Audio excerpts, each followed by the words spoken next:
Atlantis is a reality, but even among many who accept the reality of Atlantis, there are mistaken concepts based upon theories, or mere blind faith.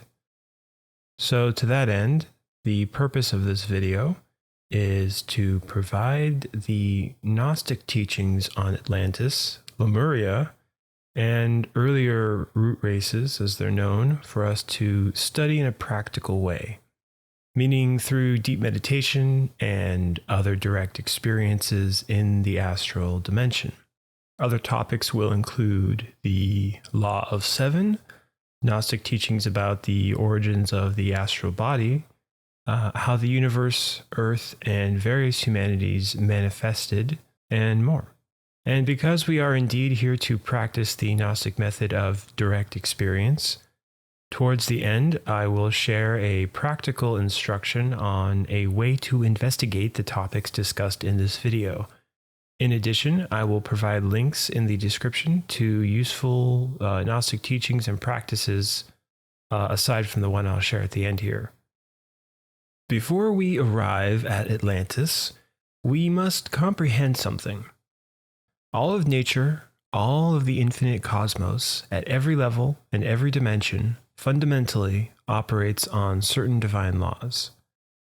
One such law is the Law of Seven, or Hepta Para Parshinok.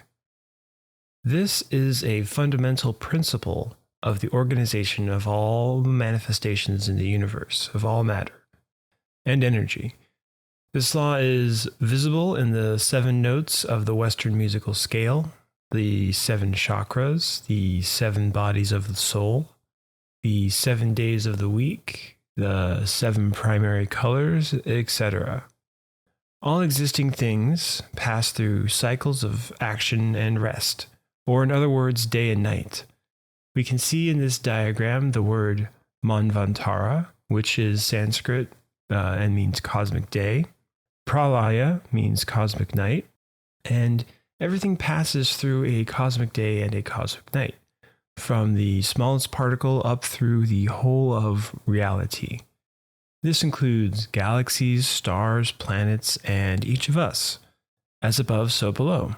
Each of us is a microcosmos of the macrocosmos, and thus we experience what you might call a microcosmic day, being alive, and a microcosmic night, being, well, not dead, but not in physical existence. According to the Law of Seven, a total of 7 Manvantaras, or cosmic days, make up one Maha Manvantara, or great cosmic day. Maha in Sanskrit meaning great. One great cosmic day is equivalent to 311 trillion 40 billion human years. Furthermore, 7 cosmic nights make one great cosmic night, or Maha Pralaya. In this way, all of nature unfolds in a series of sevens. We are living in the 4th cosmic day of this current great cosmic day. In Gnosis, we also refer to a cosmic day as a round. So, first was the Saturnian round, then second was the solar round, and third was the lunar round, and now in this 4th cosmic day, we find ourselves in the terrestrial round. In the Saturnian round, matter and energy was very subtle, and only manifested as far as the mental plane of the 5th dimension. Then, the universe entered a state of rest, until beginning the solar round, where matter and energy manifested as far as the emotional plane, or the 5th dimension. Then, universal rest. In the lunar round, matter and energy condense as far as the ethereal plane of the 4th dimension. After the most recent state of rest, we entered the terrestrial round. This is why the Gnostic teachings explain the first root race on Earth emerged from what's described as the 4th vertical, or 4th dimension. and why we can find no traces of the earliest root races on the planet. They were far more ethereal in nature. So, according to the law of 7, there are 7 root races of any given planet within each round or cosmic day. There are also 7 races within each root race, but if we get into too many details, this video will become far too long. So, for the purpose of this video, we'll focus on the Lemurians and Atlanteans. However, we will briefly touch on the first 2 root races of Earth. Because we are in the terrestrial round, each of the previous races followed the law of recapitulation.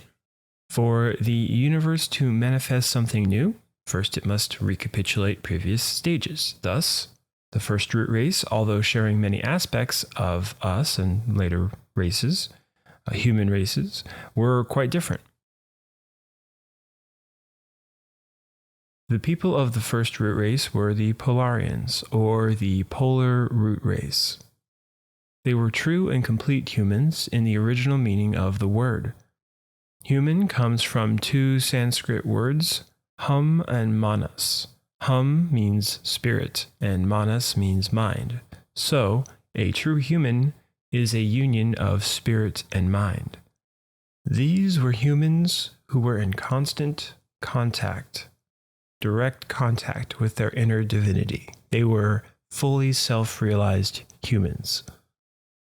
The Polarian continent was on the North Pole.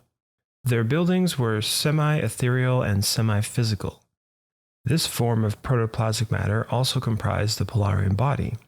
So these humans could stretch, shrink, and enlarge their bodies however they liked. They could become as tiny as an atom or big enough to touch the moon. In fact, because nature recapitulates, we have a similar body. This is the body in which we experience dreams and astral projections. If you've ever done a reality check where you stretch your finger or jump up with the intention of flying, then you have direct experience with a recapitulation of the polar root race, albeit with a lunar astral body loaned by Mother Nature, and not a solar astral body created through alchemy or white tantra. Each Polarian, being a complete human, was beyond the need for alchemy or white tantra. Accordingly, the Polarians were androgynous in this divine sense, containing both masculine and feminine cosmic forces fully developed. And we have many names for them. You can say projective and receptive cosmic forces if you like. The Polarians could manifest one form or the other at will, meaning they could bring out their masculine form, or they could submerge it into their ethereal body and bring out their feminine form. When a Polarian wished to have a child, they would divide their semi-ethereal bodies like how a cell divides within us to this very day. Also a recapitulation. Eventually, the Polarian age ended, yet it is taught their sacred island can be found in the 4th dimension to this day.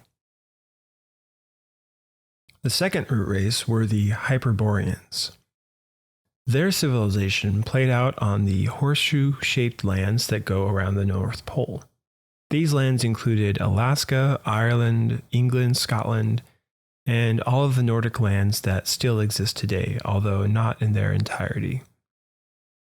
As everything was becoming more solid instead of semi-ethereal bodies of the Polarians, the Hyperboreans had gaseous bodies.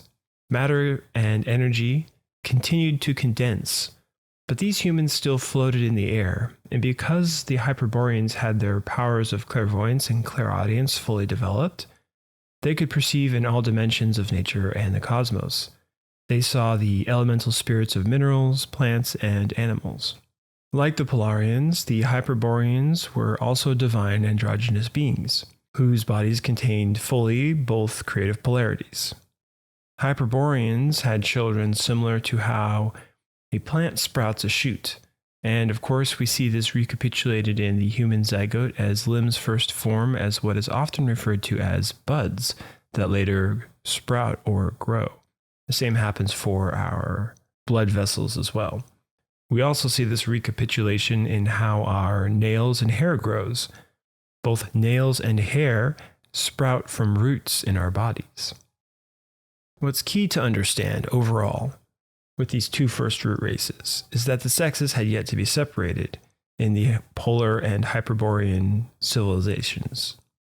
Simultaneously, the solar system and Earth were forming or manifesting within a nebula, within a protoplasmic state. And as matter and energy steadily condensed from the fourth dimension into the third, you could also say it condensed from ethereal to physical in terms of the dimensions that we understand in Gnostic teachings. So, with the third root race, the Lemurians, their continent of Mu and planet Earth all manifested into the physical plane of 3 dimensions. This was, as we understand it, millions of years ago, in the way we crudely understand time. We can meditate on how nature recapitulates this manifestation process of Lemuria and Mu. For example, watch a time-lapse video of water crystallizing. It requires what we call cold, but cold is just another way to say a lower octave of the movement of energy or lowering vibrational movement. We can imagine how when matter and energy condensed or cooled down in the superior fourth dimensions, it crystallized or manifested or condensed into the third dimension. Consider how water undergoes condensation, actually. As a vapor, water is almost ethereal. Then the vapor accumulates and manifests into the form of a gaseous cloud, slightly less ethereal. Eventually, enough water condenses into the cloud so that water descends as what we call rain, and the rain becomes bodies of water on Earth in the forms of rivers, lakes, oceans, and aquifers. Those bodies of water, in turn, merge with the Earth, plants, animals, and us. They become parts of us. Thus, the first dry land fully manifested into the third dimension. The continent of Mu, also known as Lemuria, was described as a terrestrial paradise, and indeed this is referenced in the book of Genesis as Eden. It was truly massive, situated in the Pacific Ocean and stretching all the way into where the Indian Ocean is today.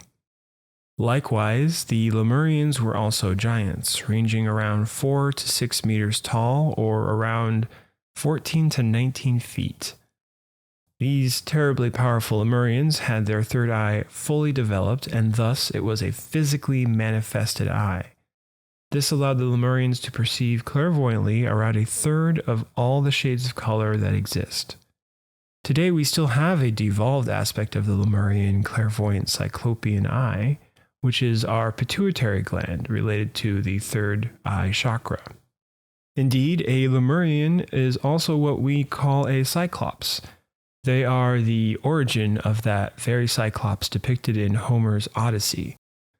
However, unlike the androgynous polar and Hyperborean root races, the early Lemurians were hermaphrodites. What we mean by this is that Lemurians had within them both manifestations of the male and female sexual organs, and thus, almost like a bird, they would create an egg, but unlike a bird, that egg was fertilized by the same Lemurian who also bore that egg. Today, we know that every 28 days or so, an ovum is detached from the ovary. When this happens, a small wound remains where the ovum detached, and a certain amount of blood flows, a process we call a menstruation cycle. Lemurians also had an ovum that would detach from the ovary. However, this would emerge outwardly fully fertilized. Then, once the child was born from the egg, the same parent would then feed that child. At the height of their time, the Lemurians had incredible temples and cosmic ships, capable of traveling to other worlds in space. They knew how to access atomic energy not only in uranium, but also from precious metals, stones, and certain grains that grew in the ground. These Lemurians were even said to be in contact with other humanities on other worlds, just as the previous root races were as well. And this isn't really something strange if you consider that they were fully clairvoyant and other humanities are as well, fully able to perceive the other dimensions. It's no different than how countries today help each other out and communicate with each other on the Earth. This may be difficult for materialists to accept and for spirituals as well, given that for many this may seem a strange concept, that what we would today foolishly call aliens were in contact with ancient humanities on Earth. There's a lot of very wild theories about that. But those beings are not aliens, they are other humanities, other self-realized individuals whose mind and spirit are in unity. Over the ages and centuries, newborn Lemurians began to be born with one sex more developed than the other. In this way, the Lemurians split into two sexes we're familiar with today, and this happened over a very long time. Because Lemurians, these new Lemurians, were new to the knowledge of sexual cooperation, each couple was guided by fully realized humans who were at that time on Earth as resurrected masters. We can call them angels or Elohim, meaning gods and goddesses. Due to the Lemurians having all 7 chakras fully awakened and vibrating with light from the cosmic universe, their spiritual perceptions allowed them to see the Elohim truly, not just as physically incarnated masters, seemingly human like them, but also their perfected forms in the superior dimensions beyond the crude 3rd dimension. Conversely, if one of us today sees a master walking on the street, we only see their physical form and think they're merely another person. Because in terms of the spiritual senses, in terms of our 3rd eye, most of us are blind. So the Elohim guided these newly male and female Lemurians to have children through white tantra, but only in temples, never at home.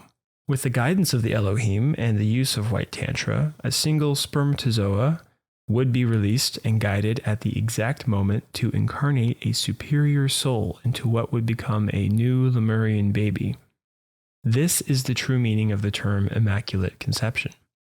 However, because of certain unforeseen cosmic events, the Earth's interior became unstable.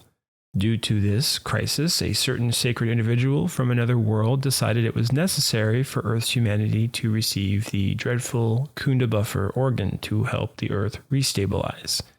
This particular organ helped the human body to transmit energy downwards into the Earth, and it did save the planet. The Elohim continued to help the Lemurians at both the individual and collective level, so that each divinity within each Lemurian could allow greater freedom to the double of that divinity. As esoterically, this double is known as Lucifer, the logoic reflection within each of us. Lucifer is related to the myth of Prometheus. Lucifer in and of himself is not an evil figure, as many think he is the same as Satan. But Lucifer is actually the light bringer, a shadow of our divine being, or a reflection of our divine being, who tests us with temptation. Only through temptation can one develop and acquire golden virtues. Without weight, no muscle can develop. Unfortunately, due to both that temptation and certain black magic elements from previous cosmic days, one might describe as demonic in some cases, many Lemurians fell into making the error of engaging with such temptation, specifically sexual temptation. Instead of performing alchemy or white tantra in the temple under the guidance of the Elohim, these Lemurians, who fell into the temptation of those Luciferian influences and dark elements, began to do the opposite. Instead of going to the temples, many Lemurians took sex into their own hands in their homes and abused it through animalistic orgasm. So, instead of their sacred serpentine fire going upwards and inwards, it descended from the coccyx downwards towards the lower astral or infernal dimensions.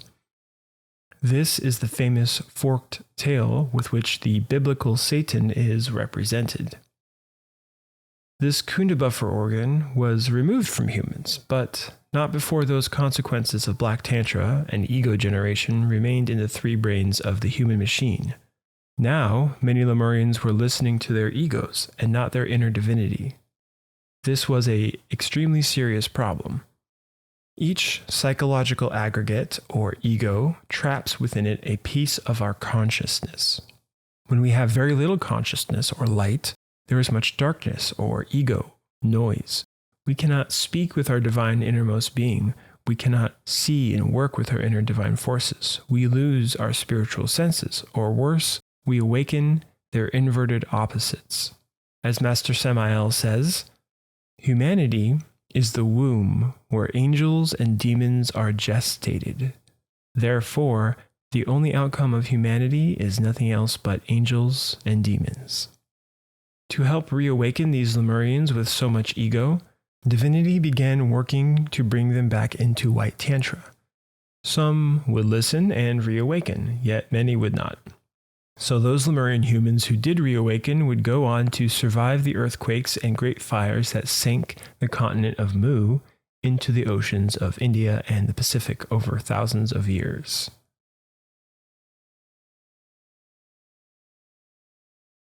As Lemuria submerged, the lands of Atlantis emerged. The average Atlantean stood around 3 meters or 9 feet tall. The continent of Atlantis was massive, filling most of where the Atlantic Ocean is today. This landmass united the Americas with Africa and Europe, and yes, many ancient religions of our time, such as Egyptian, Incan, and Mayan, began with religions of the Atlanteans. One of their rites, indeed, related to the god of Neptune, whose trident of 3 points represents God as 3 in 1. Also seen in the Christian symbol of the Trinity and many other ancient religions of today. Like the Lemurians, the Atlanteans had a powerful pedigree in both spiritual and material science. The Master Samael tells us, "It is urgent to know, it is necessary to comprehend, that the gods and goddesses cited by Homer in his Iliad and Odyssey were heroes, kings, and queens of Atlantis." The Atlantean civilization was incredible. They were capable of transplanting any organ from one body to another. Also, like Lemurians, the people of Atlantis created a massive system of atomic power, using it for everything: lighting, buildings, farms, homes, cars, planes, and even, yes, their spacecraft. Yes, both the Lemurians and Atlanteans had atomic power and spacecraft, far more capable spacecraft than those of present day. And while the Lemurians could travel to the stars, the Atlanteans could travel to the solar system. In fact, regarding their formidable control over nuclear energy, the Atlanteans could extract nuclear energy from not just uranium and radium, but also from many other metals, and even from vegetables. According to the Gnostic teachings, vegetables provided the cheapest method to the Atlanteans. The reason for their supreme advancements was that Atlantean scientists were also clairvoyant. One is reminded of that famous quote by Nikola Tesla: "The day science begins to study non-physical phenomena, it will make more progress in 1 decade than in all the previous centuries of its existence." Indeed, it's quite true. Our humanity not only ignores the non-physical, but many also ignore that they ignore, meaning almost all of this current society worships the ego, which are the false idols. We ignore that we ignore our own suffering, and thus we remain ignorant of the true divinity within everything around us and within us as well. Conversely, Atlantean clairvoyance allowed them to comprehend that a plant or an animal was not merely its physical form, but also an elemental spirit. Atlantis created real living humanoid robots animated by the elemental consciousness of plants and animals. These robots could inform one about multiple things dealing with day-to-day life. Atlanteans also learned how to degravitate objects at will, using a small device that fits in the palm of their hand. One can imagine how this is how they built their pyramids. And like their titanic science and technology, Atlantis had titanic cities as well, where cosmic ships were constantly arriving at special airports. Yet, unfortunately, all of this would begin to deteriorate. All things are born, grow, develop, and die. Like everything in the universe, Atlantis would pass through its 4 seasons, or 4 ages. These 4 ages are the Golden, Silver, Copper, and Iron Age. For Atlantis, as the Copper Age began and progressed, there was a divergence of two civilizations. Some people were connected to their inner divinity by means of white tantra and the ancient spiritual practices, and other Atlanteans began to fall into temptation by those same elements from the time of Lemuria. Those people fell into black tantra, and the left-hand path of black magic took root in the continent of Atlantis. By the Iron Age of Atlantis, its science grew tremendously materialistic. In particular, their long-standing science of organ transplants began to include brain transplants. This would allow a person to remain alive for many centuries through many bodies. It was this era when their nuclear rockets were built, and when they would travel to the moon and many other planets in the solar system. In time, Atlantis also produced the atomic bomb, and worse, entire cities were devastated in wars. By the last few centuries, everything worsened. However, there was a particular organization at that time known as the Akhaldan Society, or Akhaldan Society. This group, the Akhaldan Society, were sages who performed experiments not just in the physical, but in the superior dimensions, such as the fourth dimension and fifth dimension. Because of their connection with divinity and their awakened faculties, these sages were warned that a great catastrophe was approaching Atlantis. Thus, heeding this warning from divinity, these sages moved to a small continent at that time called Grabansky or Grabanzi. After this great catastrophe occurred, when new lands emerged from the oceans, those lands merged with Grabansky, and this larger continent became known as Africa. As you might suspect, after traveling into those newer lands of South Africa, these sages would later establish their famous university in Cairona, or today known as the city of Cairo. These sages also knew about the mysteries of the Sphinx, and they were the first to use it by placing the Sphinx in front of their university. What does the Sphinx represent exactly? As Master Samael teaches, the symbol of the Sphinx has the claws of a lion, which represents the element of fire. The human head represents water. The hooves of the bull represent the element earth, and the wings represent the air. These are in relation with the four necessary virtues to achieve the realization of the inner self, the being. One has to have the courage of the lion, the intelligence of the human being, the wings of the spirit, and the tenacity of the bull. Only in this way is it possible to achieve the realization of the inner self, the being. And the Sphinx is a symbol found not only in Egypt, but also in Greece, Asia, and elsewhere. Indeed, those Atlantean sages of the Akhaldan Society who survived the cataclysm were responsible for many of the pyramids we see today, particularly the Great Pyramid in Egypt. They used the Great Pyramid and others to study the stars with their sixth sense or third eye. Anyone who has learned about the pyramids, especially the Great Pyramid, knows there are large tubes running from underground at the bottom all the way to the top of the pyramid. These canals or tube formations are indeed telescopes.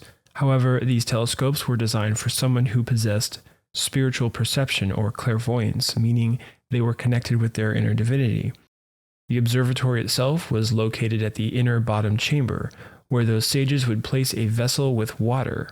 On a chosen day, a specific day, when they knew a particular star would be visible through that canal, the star was reflected upon the water. Those great Atlantean adepts of astrology observed the stars not merely with their physical senses, but also with their spiritual senses. Thus, they observed and learned far more than even our most advanced space-based telescopes can today. Now, we arrive at the question some of you may have been wondering. How is it that entire continents sank into the oceans while new ones arose from the waters? This is an important question, because while all these stories of past root races from the Gnostic teachings are well worth studying, what we really want is direct experience.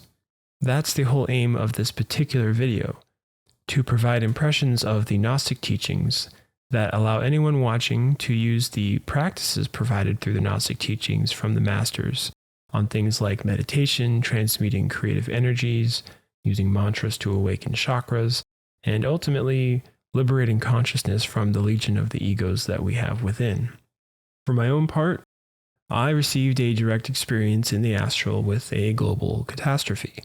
I have seen how an entire volcano can rapidly rise from the ocean floor and move towards the very continents that we now know at incredible speed. I have also seen how those volcanoes can result in the dramatic heating and cooling of the planet over a large amount of time. Something I later contemplated in meditation is the question of how such a thing could occur. We have to remember that our modern understanding of what we like to call science is woefully dogmatic and limited. The rigid belief that laws of nature are static is clearly foolish, just like the geocentric model of our own civilization's history.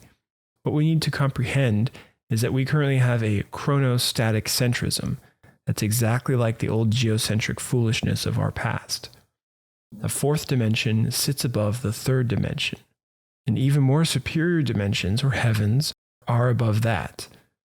We can answer these questions with more than mere animal intellect, which only self-deceives by seeking subjective rationalizations.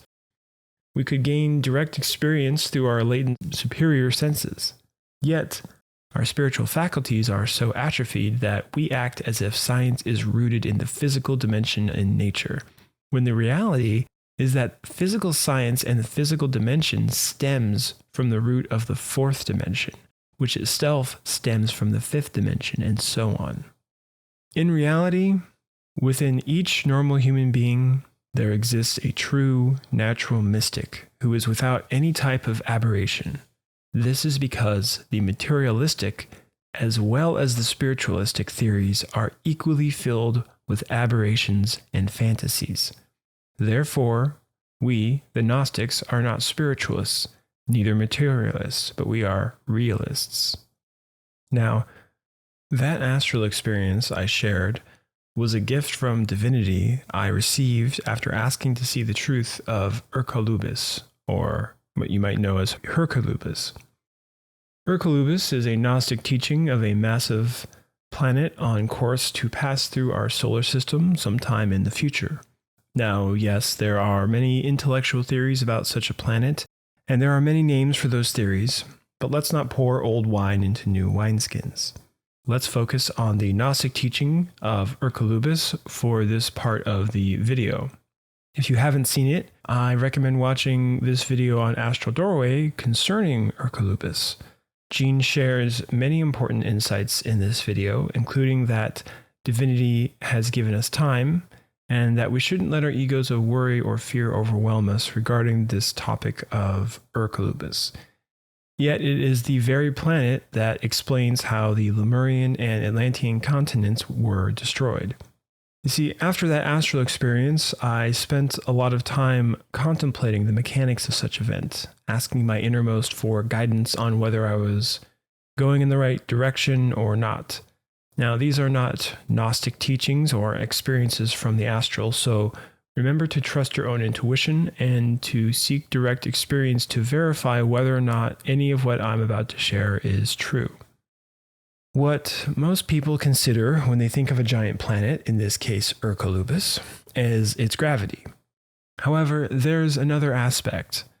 Consider our concept of a magnetic field. This concept imagines an energetic expression of any physical body.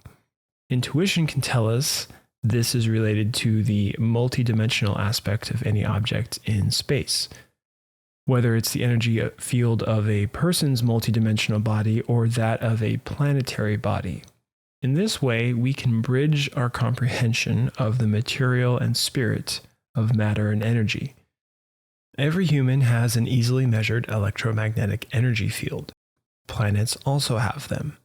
In our solar system, outside of the sun, the body with the biggest and most powerful electromagnetic field is Jupiter.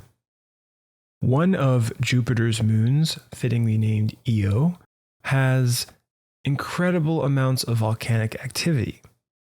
You see, as Io moves through the incredibly powerful electromagnetic field of Jupiter, the moon's electromagnetic field interacts with Jupiter's. This interaction causes huge amounts of energy to pass through Io, thus causing that incredible volcanic activity.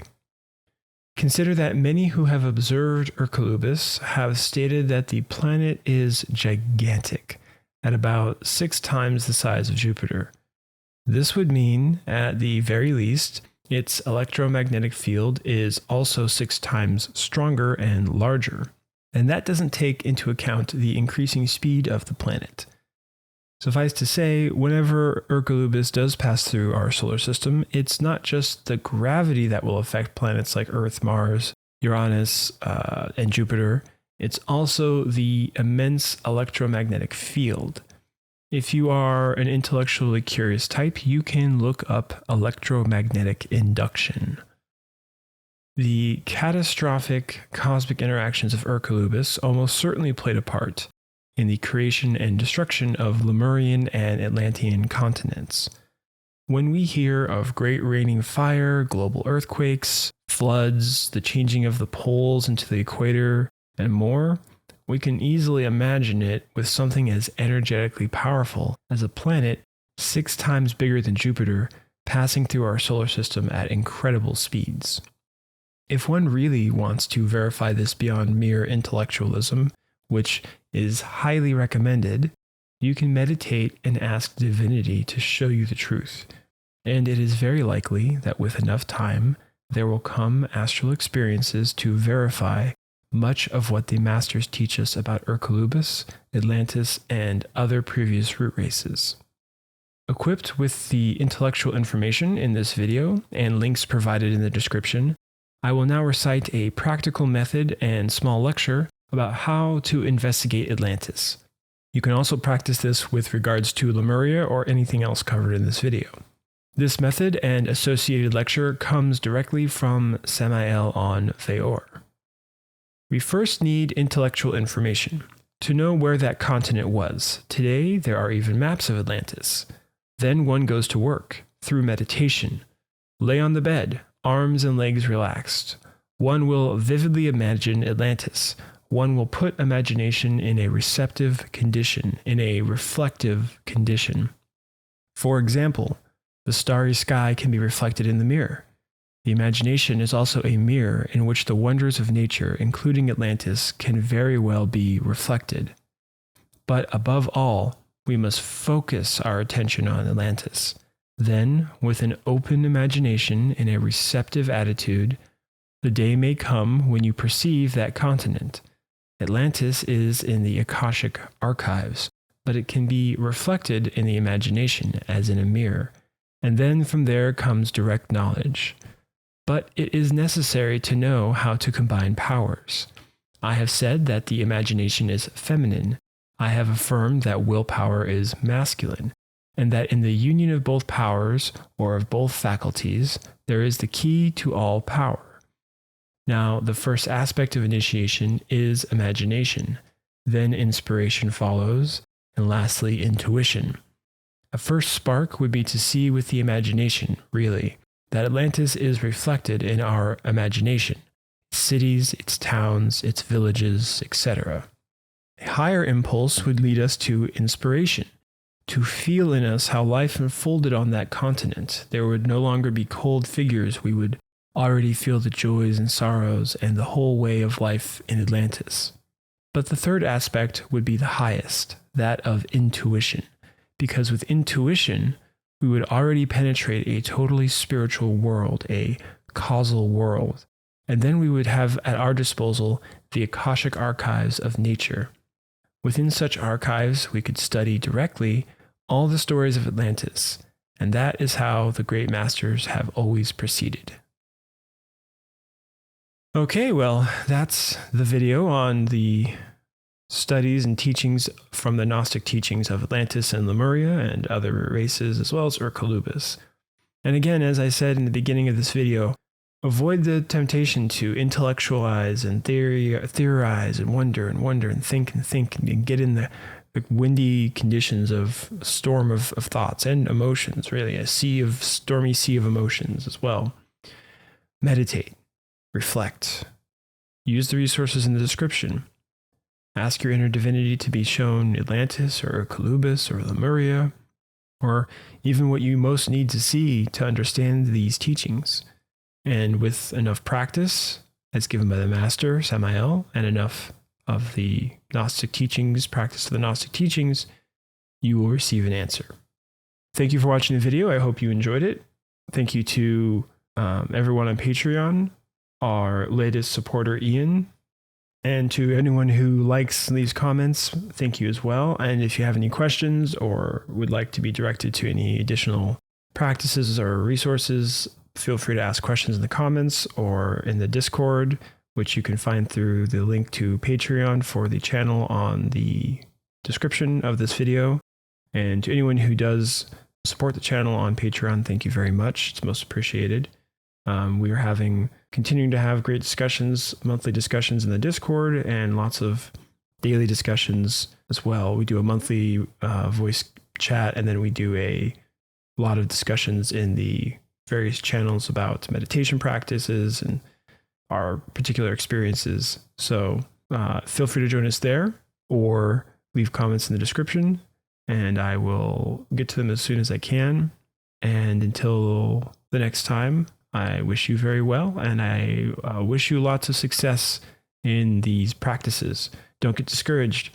It can be challenging at first if you're newer to meditation, or you've lapsed and you've sort of relapsed out of meditation, but with a lot of effort will come triumph. So stick with it, be consistent.